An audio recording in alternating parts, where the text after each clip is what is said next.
ప్రభుత్వం నిషేధించిన చైనా మాంజా విక్రయిస్తే కఠిన చర్యలు తీసుకుంటామని ఆసిఫాబాద్ టౌన్ సీఐ రవీందర్ హెచ్చరించారు.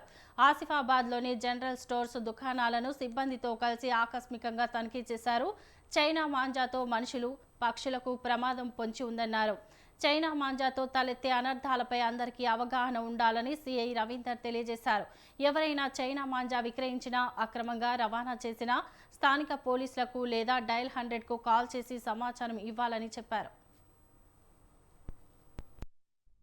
ఆసిఫాబాద్ పట్టణంలోని ఈ పతంగులు అమ్మే షాప్స్ యజమానులకు విజ్ఞప్తి.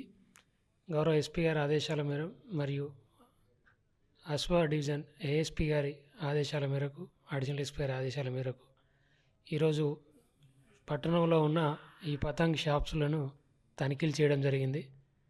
అక్కడ ఈ చైనా మాంజా అనేది మాకైతే ఎక్కడ దొరకలేదు. షాప్స్ వారికి కూడా మేము విజ్ఞప్తి చేస్తున్నాం, ఒకవేళ మాంజా ఇట్లా ఏమైనా ఉంటే మీరు సెల్లింగ్ అనేది బంద్ చేసుకోవాలి. ఎవరికి కూడా విక్రయించరాదు. దానివల్ల ప్రమాదాలు జరిగే అవకాశం ఉంది. పశువులకు కావచ్చు, బైక్ రైడర్స్ కావచ్చు, ఎలక్ట్రిసిటీ లైనింగ్స్లో కూడా ప్రాబ్లం వచ్చే అవకాశం ఉంటుంది. కాబట్టి దాని వాడకం అనేది అసలు ఉండొద్దు. మీరు సెల్లింగ్ అనేది చేయొద్దు. ప్రజలు కూడా ఇట్టి మాంజాను ఎట్టి పరిస్థితుల్లో కూడా కొనరాదు. ఎక్కడైనా ఇట్లాంటి మాంజా, చైనా మాంజా ఉంటే